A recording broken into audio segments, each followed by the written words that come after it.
그날 저녁, 체육관의 불빛이 희미하게 꺼지기 시작할 무렵, 코치가 나를 불렀다. 지은아, 연습 끝나고 좀 남아봐. 그 목소리에 이상한 떨림이 느껴졌지만 나는 그냥 고개를 끄덕였다. 그런데 그녀가 갑자기 내 손을 잡고 아무도 없는 로커룸으로 끌고 가더니 내 입술에 자신의 입술을 포개었다. 그 순간 세상이 무너지는 듯한 충격이 밀려왔다. 내 심장은 미친 듯이 뛰었고 머릿속은 혼란으로 가득 찼다. 나는 25살의 대학생 지은, 평범한 배구 부원이었고 그녀는 28살의 코치 민지, 우리 팀의 영웅 같은 존재였다. 그 키스는 단순한 실수가 아니었다. 그것은 내 인생의 모든 것을 뒤집어 놓는 시작이었다. 다음 날 아침, 나는 침대에서 일어나지도 못했다. 머리가 지끈거리고 가슴이 답답했다. 어제의 그 장면이 계속 떠올랐다. 민지 코치의 눈빛, 그 부드러운 촉감, 그리고 그녀가 속삭인 말, 미안해, 지은아. 하지만 더 이상 참을 수 없었어. 왜 나였을까? 나는 남자친구가 있었고 평범한 삶을 살고 있었다. 그런데 왜 그녀의 그 행동이 내 마음을 흔들어 놓는 걸까? 학교로 가는 버스 안에서 창밖을 바라보며 나는 스스로를 탓했다. 이건 잘못된 거야? 그냥 잊어버려. 하지만 잊을 수 없었다. 코치의 그 키스는 단순한 충동이 아니었다. 그것은 오랜 시간 쌓인 감정의 폭발이었다. 체육관에 도착하자 팀원들이 평소처럼 모여 있었다. 민지 코치는 아무 일도 없었다는 듯이 연습을 지휘했다. 그녀의 시선이 나를 스치고 지나갈 때마다 내 몸이 굳어버렸다. 지은아, 오늘 컨디션 어때? 그녀가 물었다. 나는 대답 대신 고개를 숙였다. 연습 중에 공을 놓치고 실수를 연발했다. 팀원 하나가 지은이 왜 그래? 라고 속삭였다. 나는 웃으며 넘겼지만 속으로는 폭풍이 몰아치고 있었다. 집으로 돌아와서야 나는 거울 앞에 서서 스스로를 봤다. 너는 정상적인 여자야? 이런 감정은 착각일 뿐이야. 하지만 그 착각이 점점 현실로 다가오고 있었다. 그날 밤, 민지 코치로부터 메시지가 왔다. 오늘 미안했어. 이야기 좀 할까? 나는 읽고 지웠다. 하지만 잠을 이룰 수 없었다. 다음 날, 나는 일부러 연습을 빠졌다. 병원에 간다고 거짓말을 했다. 집에서 혼자 앉아 인터넷을 뒤졌다. 여자끼리의 사랑이라는 검색어로 수많은 이야기들이 쏟아졌다. 어떤 사람은 행복하다고 했고 어떤 사람은 고통스럽다고 했다. 한국 사회에서 그런 사랑은 여전히 금기였다. 가족의 기대, 친구들의 시선, 모든 것이 장애물이었다. 나는 울었다. 왜 나한테 이런 일이 생긴 걸까? 며칠 후, 민지 코치가 우리 집 근처 카페로 나를 불렀다. 피하지 마, 지은아. 그녀의 목소리가 간절했다. 나는 결국 갔다. 카페에 앉아 그녀를 마주 보았다. 민지는 피곤해 보였다. 나 오랫동안 너를 좋아했어.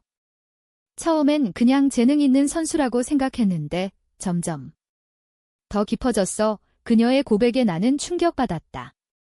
그녀는 결혼을 앞둔 약혼자가 있었다. 그 사람과는 가족 때문에 맺어진 거야? 진심이 아니야. 민지의 눈에 눈물이 고였다. 나는 화가 났다. 코치님, 이건 잘못됐어요. 저한테 왜 이런 짓을 하세요? 하지만 내 목소리가 떨리고 있었다. 대화는 길어졌다. 민지는 자신의 과거를 털어놓았다. 고등학교 때부터 여자를 좋아했다는 것, 하지만 부모님의 압력으로 숨겨왔다는 것, 너처럼 솔직하게 살고 싶었어. 하지만 사회가 허락하지 않아. 그녀의 말에 공감이 갔다. 나도 가족의 기대를 짊어지고 있었다. 아버지는 내가 좋은 남자와 결혼하길 바랐고 어머니는 손주를 기대했다. 이런 감정이 알려지면 모든 게 무너질 터였다. 카페를 나서며 나는 말했다. 생각할 시간을 주세요. 하지만 이미 내 마음은 흔들리고 있었다. 그 후로 연습은 고문이 되었다. 민지의 시선이 느껴질 때마다 내 가슴이 아팠다. 팀원들은 이상함을 눈치챘다. 지은아, 코치님과 무슨 일 있었어? 친구 하나가 물었다. 나는 부정했다. 하지만 속으로는 갈등이 커졌다. 이 감정을 받아들일까? 아니면 도망칠까? 밤마다 고민했다. 그러던 어느 날 민지가 다시 나를 불렀다. 지은아, 나랑 같이 산책할래? 우리는 한강으로 갔다. 바람이 불고 강물이 출렁였다. 너 없인 못 살 것 같아, 그녀가 말했다. 나는 대답 대신 그녀의 손을 잡았다. 그 순간 새로운 세계가 열리는 듯 했다. 하지만 그 뒤에 숨겨진 어둠을 나는 아직 몰랐다. 그 손잡음은 시작이었다. 다음 날부터 우리는 몰래 만나기 시작했다. 학교 뒤편 공원, 늦은 밤 카페, 아무도 모르는 곳에서. 민지의 키스는 처음의 충격에서 벗어나 이제 따뜻함으로 느껴졌다.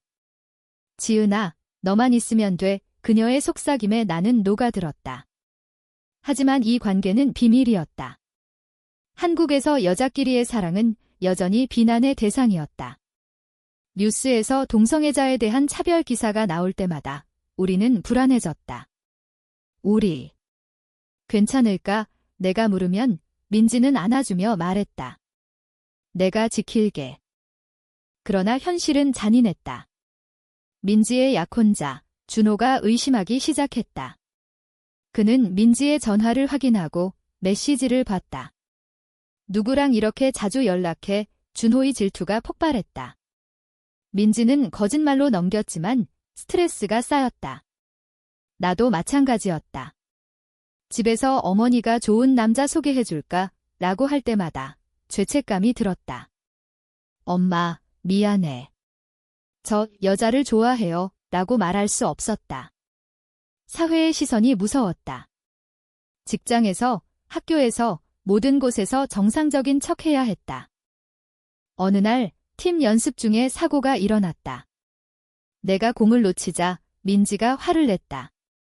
지은아, 집중해. 하지만 그 뒤에 숨긴 감정이 느껴졌다. 팀원 하나가 코치님, 요즘 지은이한테만 신경 쓰시네요. 라고 농담했다. 그 말에 모두 웃었지만 우리 둘은 긴장했다. 연습 후 민지가 말했다. 조심해야 해. 사람들이 눈치챌 수 있어. 나는 고개를 끄덕였지만 속으로는 불만이 쌓였다. 왜 우리는 이렇게 숨어야 해? 갈등은 점점 커졌다. 민지의 약혼식이 다가왔다. 준호와 헤어질게 그녀가 말했다. 하지만 그건 쉽지 않았다. 가족의 반대가 예상됐다. 민지의 아버지는 보수적인 사람으로 딸의 결혼을 자랑스러워했다. 아빠가 알면 날 죽일 거야. 민지의 눈물이 흘렀다. 나는 그녀를 위로했지만 내 마음도 아팠다. 내가 왜 그녀를 사랑하게 됐을까? 이게 정말 옳은 선택일까? 도덕적인 딜레마가 나를 괴롭혔다. 사랑은 자유로워야 하는데 왜 이렇게 고통스러운가? 그러던 중 준호가 우리를 목격했다. 한강에서 키스하는 장면을. 그는 분노하며 달려왔다. 이게 무슨 짓이야? 민지를 밀치고 나를 노려봤다. 너 때문에 민지가 이상해졌어. 싸움이 벌어졌다. 민지가 준호를 말렸지만 그는 이미 전화를 걸고 있었다. 내 부모님께 말할 거야. 그 말에 내 심장이 멎는 듯 했다. 집으로 돌아와 나는 방에 틀어박혔다. 부모님께 알려지면 어떻게 될까? 아버지의 실망, 어머니의 눈물. 모든 게 무너질 터였다. 다음 날 학교에서 소문이 돌기 시작했다. 지은이랑 코치가 팀원들이 수군거렸다. 나는 부정했지만 믿지 않았다. 민지는 팀을 그만두라는 압력을 받았다. 학교에서 조사할 거야. 그녀가 울며 말했다. 우리는 만나지 못하게 됐다. 메시지만 주고받았지만 그마저도 위험했다. 내 마음은 찢어졌다. 이 사랑 때문에 모든 걸 잃을까 반성했다. 하지만 민지를 생각하면 포기할 수 없었다. 어느 저녁 민지가 집으로 왔다. 준호와 헤어졌어. 그녀의 얼굴에 멍이 들어 있었다.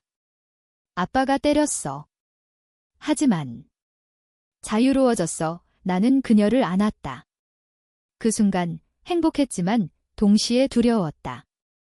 사회의 정죄가 시작될 터였다. 친구들은 멀어지고 가족은 반대할 것이다. 이게 우리의 선택인가? 나는 물었다. 민지는 대답했다. 함께라면 견딜 수 있어. 하지만 그 말 뒤에 숨긴 불안이 느껴졌다. 고통의 시작이었다. 소문은 빠르게 퍼졌다. 학교 게시판에 익명글이 올라왔다. 배구부 코치와 선수의 스캔들, 사람들은 우리를 손가락질했다. 동성애자야, 라는 속삭임이 들렸다. 나는 수업을 들을 수 없었다. 친구 하나가 지은아, 사실이야, 라고 물었다. 나는 울면서 고개를 저었다. 하지만 진실이었다. 민지는 학교에서 해고됐다. 이미지 실추라는 이유로. 그녀는 울며 말했다. 미안해, 지은아. 나 때문에 나는 그녀를 탓할 수 없었다. 우리 둘의 선택이었다. 집에서 상황은 더 나빴다. 어머니가 소문을 들었다. 지은아, 이게 무슨 소리야? 어머니의 눈에 눈물이 고였다. 너 여자를 좋아해. 나는 대답하지 못했다. 아버지가 들어오자 분노가 폭발했다. 이런 더러운 짓을.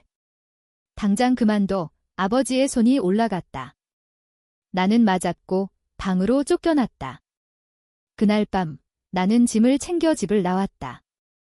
민지의 집으로 갔다. 함께 살자. 그녀가 말했다. 우리는 작은 아파트로 이사했다. 하지만 자유는 아니었다. 돈이 없고 일자리가 없었다. 민지는 새 직장을 구하려 했지만 소문 때문에 거절당했다. 과거가 문제야. 면접관이 말했다. 나는 대학을 중퇴했다. 공부할 수 없어. 친구들은 연락을 끊었다. 사회의 정죄가 느껴졌다. TV에서 동성 결혼 반대 시위가 나왔다. 비정상적이다. 사람들이 외쳤다. 우리는 그걸 보며 울었다. 왜 우리 사랑이 비정상일까? 나는 물었다. 민지는 대답했다. 사회가 변해야 해. 하지만 변화는 멀었다. 갈등은 내부에서도 생겼다. 민지가 과거를 후회했다. 준호와 결혼했으면 안정됐을 텐데 그 말에 나는 화가 났다. 그럼 나 버릴 거야? 싸움이 벌어졌다. 아니, 미안해. 민지가 울었다. 하지만 상처는 남았다. 나도 마찬가지였다. 부모님 생각에 죄책감이 들었다. 내가 잘못한 걸까? 도덕적인 고민이 깊어졌다. 사랑은 아름다워야 하는데 왜 이렇게 아픈가? 어느 날 민지의 아버지가 찾아왔다. 집으로 돌아와 그는 소리쳤다. 이런 생활 그만둬. 민지가 거부하자 그는 나를 노려봤다. 너 때문에 내 딸이 망가졌어. 나는 대꾸하지 못했다. 그는 가며 말했다. 너희는 영원히 행복할 수 없어. 그 말은 예언처럼 느껴졌다. 우리는 더 가까워졌지만 동시에 멀어졌다. 스트레스가 쌓여 건강이 나빠졌다. 민지가 병원에 갔다. 우울증이야. 의사가 말했다. 나는 그녀를 돌봤지만 나 자신도 지쳤다. 친구 하나가 연락 왔다. 지은아, 도와줄게. 그녀는 우리를 지지했다. 사회가 잘못돼서 그 말에 힘을 얻었다. 우리는 커뮤니티를 찾았다. LGBT 모임에 갔다. 그곳에서 비슷한 사람들을 만났다. 너희처럼 싸우는 사람들이 많아. 그들은 말했다. 희망이 생겼다. 하지만 현실은 여전했다. 일자리를 구하기 어려웠다. 민지가 파트타임으로 일했다. 나는 온라인으로 공부했다. 함께라면 할 수 있어. 우리는 다짐했다. 그러나 배신이 왔다. 민지의 전 약혼자 준호가 복수했다. 그는 소문을 퍼뜨리고 우리 사진을 인터넷에 올렸다. 이런 사람들이 있어. 라는 제목으로. 댓글은 잔인했다. 역겹다. 죽어라. 우리는 공포에 떨었다. 집 밖을 나갈 수 없었다. 민지가 말했다. 포기할까? 나는 울며 대답했다. 안 돼, 우리 사랑이야. 하지만 그 사랑의 대가가 너무 컸다. 식탁에 앉아 우리는 미래를 논의했다. 어떻게 살아갈까? 답이 없었다. 공포는 현실이 됐다. 어느 날 문을 두드리는 소리가 났다. 민지의 어머니였다. 민지야, 제발 돌아와. 그녀는 울며 애원했다. 아빠가 아프셔. 내가 없어서. 민지의 눈에 눈물이 고였다. 엄마, 미안해. 하지만 그녀는 가지 않았다. 어머니는 나를 원망했다. 너 때문에 우리 가족이 망가졌어. 그 말에 나는 죄책감으로 무너졌다. 내가 정말 잘못한 걸까? 밤에 민지와 이야기했다. 가족을 버릴 수 없어. 민지가 말했다. 갈등이 깊어졌다. 다음 날 우리는 헤어지기로 했다. 잠시만 떨어져 보자. 민지의 제안이었다. 나는 동의했다. 하지만 가슴이 찢어졌다. 집으로 돌아갔다. 부모님은 나를 받아줬다. 다시는 그런 짓 하지 마. 아버지가 말했다. 나는 고개를 끄덕였다. 하지만 속으로는 민지를 그리워했다. 연락을 끊었지만 꿈에서 그녀가 나타났다. 이게 옳은 선택일까? 후회가 밀려왔다. 사회의 압력이 우리를 갈라놓았다. 몇 주 후, 민지가 메시지를 보냈다. 보고 싶어. 나는 무시했다. 하지만 참을 수 없었다. 몰래 만났다. 왜 헤어졌어? 민지가 울었다. 가족 때문에. 나는 대답했다. 우리는 다시 시작했다. 하지만 이번엔 더 조심했다. 그러나 비밀은 오래가지 않았다. 친구가 배신했다. 지은아, 내 부모님께 말했어. 그녀가 말했다. 내가 걱정돼서. 분노가 치밀었다. 부모님은 다시 화를 냈다. 이번엔 집에서 나가. 나는 길거리로 쫓겨났다. 민지의 집으로 갔다. 함께 도망치자. 그녀가 말했다. 우리는 부산으로 갔다. 새 삶을 시작했다. 일자리를 구하고 작은 방을 얻었다. 행복했다. 하지만 과거가 따라왔다. 소문이 퍼졌다. 직장에서 해고됐다. 이미지가 안 좋아. 이 상사가 말했다. 우리는 다시 서울로 돌아왔다. 절망이 쌓였다. 이 사랑의 대가가 너무 커. 나는 생각했다. 민지도 지쳤다. 포기할까? 그녀가 물었다. 나는 대답했다. 안 돼. 하지만. 어떻게? 커뮤니티에서 도움을 받았다. 법적으로 싸워. 그들은 조언했다. 우리는 변호사를 만났다. 차별 소송을 할 수 있어. 하지만 돈이 없었다. 후원을 모았다. 사람들이 응원했다. 희망이 생겼다.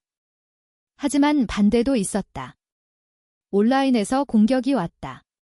동성애는 죄악. 댓글들이 쏟아졌다. 우리는 두려웠다. 밤에 민지가 울었다. 왜 이렇게 힘들어? 나는 안아주며 말했다. 사랑하니까. 어느 날 민지의 아버지가 병원에 입원했다. 뇌졸중이야. 어머니가 전화했다. 민지는 병원으로 갔다. 아빠, 미안해. 그녀가 말했다. 아버지는 약해진 목소리로 돌아와 이라고 했다. 민지는 갈등했다. 가족을 버릴 수 없어. 그녀가 나에게 말했다. 나는 이해했다.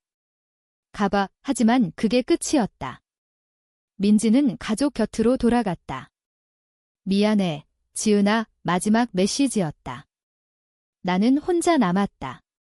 세상이 무너졌다. 이게 우리의 운명인가? 울며 생각했다. 혼자서 살아갔다. 새 직장을 구하고 친구를 사귀었다. 하지만 민지를 잊을 수 없었다. 과거의 상처가 남았다. 사회가 변하고 있었다. 동성 결혼 법안이 논의됐다. 하지만 아직 멀었다. 나는 모임에서 활동했다. 우리의 이야기를 알려야 해 사람들이 말했다. 나는 용기를 냈다. 블로그에 썼다. 여자끼리의 사랑, 왜 잘못인가? 반응은 엇갈렸다. 지지와 비난. 하지만 나는 멈추지 않았다. 시간이 흘렀다. 1년 후, 민지를 다시 만났다. 카페에서 우연히. 그녀는 여전했다. 지은아, 그녀의 목소리가 떨렸다. 나는 앉았다. 어떻게 지내? 민지가 물었다. 그럭저럭 나는 대답했다. 그녀는 가족과 살고 있었다. 아빠가 회복됐어. 하지만 너가 그리워. 눈물이 흘렀다. 나는 말했다. 나도 하지만 우리는 돌아갈 수 없었다. 사회의 벽이 여전했다. 다시 시작할까? 민지가 물었다. 나는 고개를 저었다. 너무 늦었어. 그 후 나는 새 사람을 만났다. 비슷한 경험을 가진 여자. 우리는 조심스럽게 관계를 쌓았다. 하지만 과거의 트라우마가 남았다. 민지처럼 끝날까 두려웠다. 사회는 천천히 변했다. 동성 커플이 TV에 나오고 법이 바뀌었다. 하지만 여전히 차별이 있었다. 가족의 압력, 친구들의 시선. 나는 싸웠다. 시위에 참여하고 이야기를 공유했다. 우리처럼 고통받는 사람들이 많아. 민지는 결혼했다. 남자와. 소식을 들었다. 페이스북에서. 행복해 보였다. 하지만 눈빛에 슬픔이 보였다. 나는 메시지를 보냈다. 축하해. 그녀는 답했다. 고마워. 너도 행복해. 그게 끝이었다. 나는 울었다. 우리의 사랑은 잘못이었을까? 후회가 밀려왔다. 하지만 배웠다. 사랑은 선택이고 대가를 치러야 한다. 지금 나는 혼자라. 하지만 강해졌다. 사회를 바꾸기 위해 노력한다. 모임에서 리더가 됐다. 변화는 우리로부터 시작돼. 나는 말한다. 젊은이들이 듣는다. 어떻게 견뎠어요? 그들이 묻는다. 나는 웃으며 대답한다. 사랑 때문에 하지만 속으로는 아프다. 민지의 얼굴이 떠오른다. 그 키스, 그 손잡음, 모든 게 생생하다. 이야기는 끝나지만 질문이 남는다. 우리의 선택은 옳았을까? 사랑을 위해 모든 걸 포기하는 게 정말 가치 있는 일일까? 당신은 어떻게 생각하나? 사랑과 사회의 충돌에서 과연 누가 승리할 수 있을까? 이 사랑이 잘못된 선택이었는가?